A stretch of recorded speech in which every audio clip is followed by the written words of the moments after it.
This space is for people who are learning how to listen inward and trust themselves again. If that resonates, subscribe and stay a while. Hi everyone, welcome to this episode of Unpacked Sessions. My name is Shayla and I'm so excited to be here with you all today. I know it's been quite some time, about 2 weeks since my last upload. When I tell y'all I am a busy girl in this busy world, however, I really like to show up to this space intentional. So I'm very happy to be back and unpack a new topic with y'all today. Today we're going to be unpacking intersectionality, something that affects every single one of us. It does not matter who you are, what you do, whatever.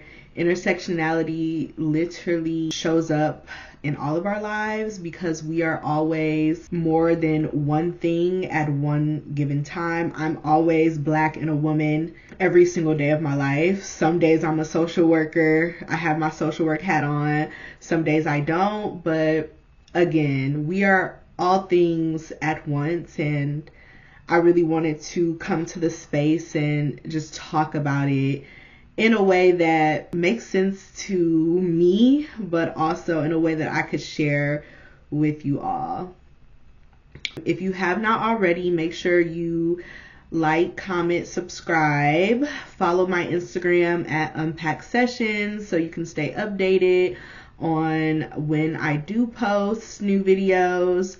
I hope to get started with getting this transferred into an actual podcast space soon, but for now we are here. And also, if you haven't already, check out my digital journal that will be linked in the description below. All right, let's jump right into it. So the term intersectionality was coined by Kimberlé Crenshaw, a prominent American civil rights advocate and a leading scholar of critical race theory. In her 1989 article, Demarginalizing the Intersection of Race and Sex, a Black feminist critique of anti-discrimination doctrine, feminist theory, and anti-racist politics. Crenshaw introduced the concept to address experiences of oppression that could not be adequately understood as the result of ordinary patterns of discrimination. She reiterated the concept's utility in her 1991 article, Mapping the Margins, Intersectionality, Identity Politics, and Violence Against Women of Color. I also want to say this term, it already existed before Kimberlé Crenshaw gave it a name, like this idea that you're Black and a man, or you're Black and a woman, or I'm a woman and a student, or I have all these different identities. Kimberlé Crenshaw just, like I just said, gave it a name. And if I'm not mistaken, it was a situation where a Black lady was working at like an auto plant or trying to get a job there. And it was under the basis of, well, men work there, so it's not, well, Black men work here, so it's not an issue of race. And then women work here, so it's not an issue of gender. But this Black woman was both a woman and Black, so it was a situation of both impacting her at once. The fact that she had both of those identities.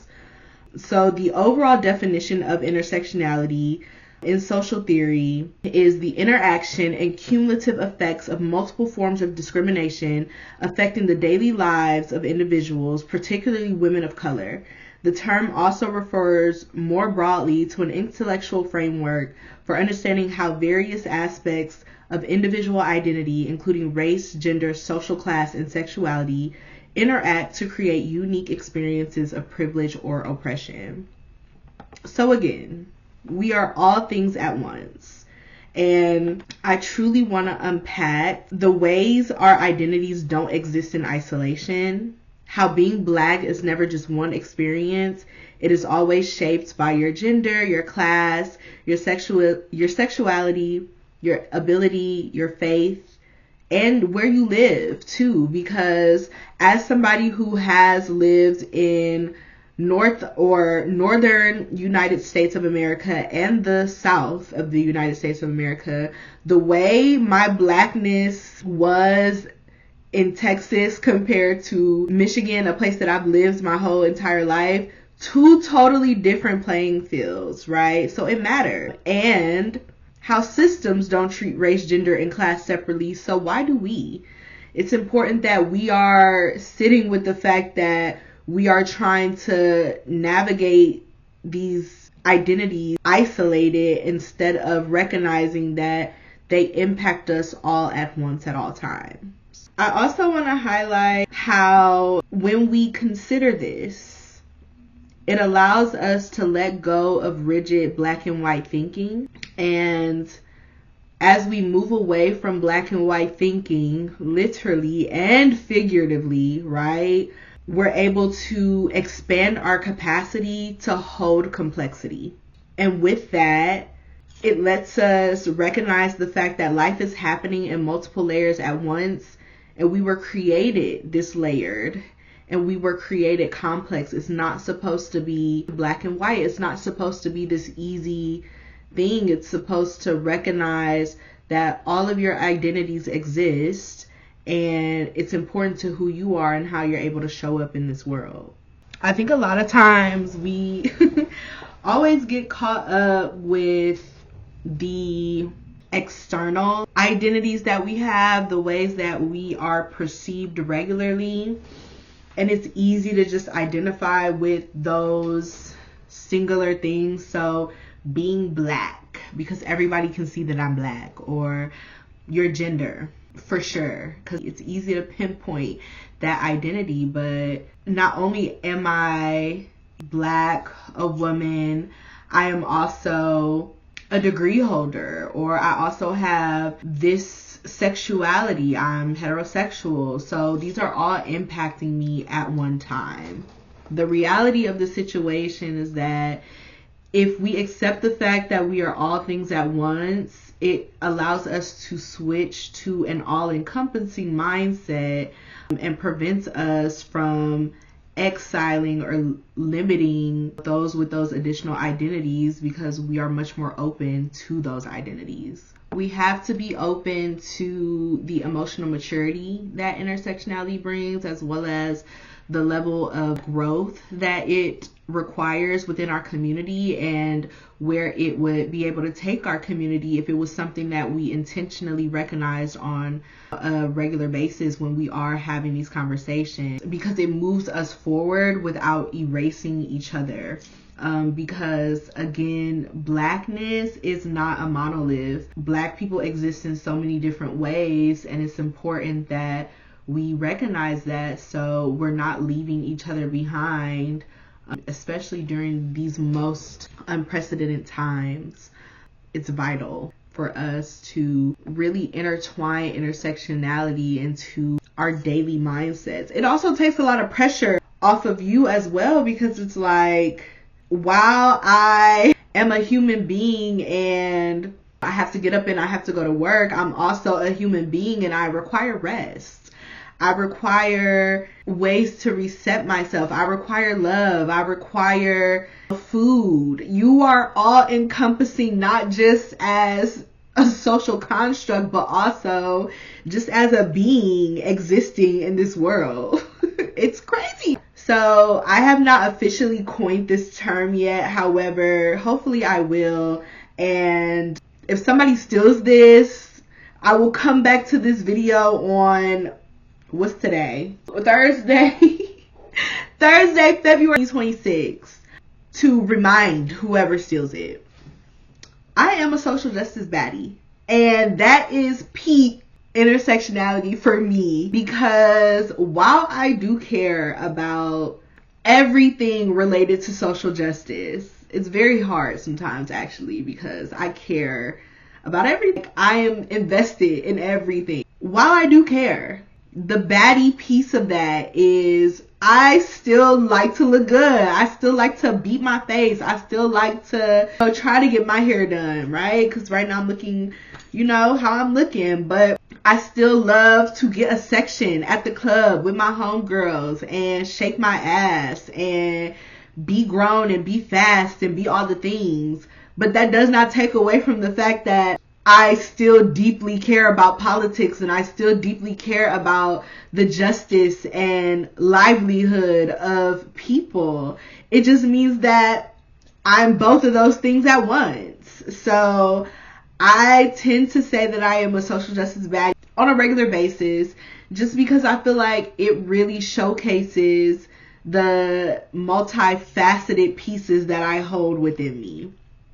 And while that is a lighter example of the heavier things that people can carry within their identities, I think it is still very important, because I've heard people say, even most recently, oh, well, I didn't think you were that funny. Because I tend to take things that need to be taken seriously, or because I'm having the harder conversations, doesn't mean I don't know how to laugh. I am all things at once. I'm not just one thing. And we have to move away from that as a community. We truly do. We cannot keep boxing ourselves in, because that is what they want. That is what they expect. They expect us to wear one hat at all times and never take it off, because it's easier for us to conform into society that way. And that's not how we're meant to live, in my opinion. I also believe that black and white thinking is a tool used for control. And it's not just, it's our way of controlling outcomes too, because if it's one or the other and it's not gray, then it makes it easier for me to sit with or control the outcome, or be okay with the way something has happened, instead of accepting the fact that all of this shit is so messy. Life is messy. We're messy human beings. And the gray is where we're able to understand that messiness. But again, when we are thinking about systems of, or ways of controlling people at the governmental or societal level, systems benefit when we reduce each other. So when I'm able to put you in this box, I can benefit from the fact that I don't have to look at all these other boxes. I can just look at this box. And that's not fair to you as a person, but also it's just not fair to the colorful life that we are meant to be living. Oversimplification keeps communities divided, because we then focus so much on the differences that we have, instead of the fact that we have more in common with each other because of our differences. And that's what they want. They want us to be divided. They want people to not understand their identities and the way they overlap and the way that they are being impacted by said identities. That's why it's so important that we make those strides to release yourself from the shackles of being confined into a box and say, I can be all things at once, because I am. Some personal examples of that for me would be being black and a woman, obviously, being black and educated, being black and soft, being black and grieving. I am very excited to talk about grief in one of next month's episodes. It's one of my very dear, I guess, topics, just because I do have a lot of experience with it. And then lastly, being black and desiring ease, which is a whole different subject, but it's so important that you understand that you can be black and desire an easy life. And while it may seem unattainable, it's still something that I think we deserve. It's not unrealistic. So some questions I would like to unpack and maybe get some dialogue going, some discourse going in the comments are: where in my life have I reduced myself to one identity? How often do we silence certain parts of ourselves to fit into community expectations? Can I hold someone's full identity without feeling threatened by it? And what would it look like for the black community to embrace complexity instead of purity? And I will list them in the description. But again, these are vital conversations that we have to have as a community in order to move forward and address the things that have been holding us back. So tying this all together as we wrap up Black History Month, I think it's so important that we recognize that intersectionality isn't about adding labels. It's about removing blind spots. It's about refusing to erase ourselves or each other. And if we want growth, we have to hold more than one truth at a time. Two things can be true at once. Always. That is life.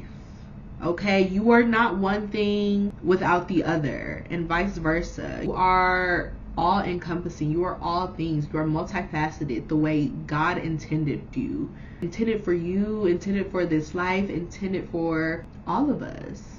We cannot move forward if we only see each other in fragments, and I think it's so important to release that so that we can move forward and embrace each other wholly. I want to thank y'all for tuning into this episode of Unpacked Sessions.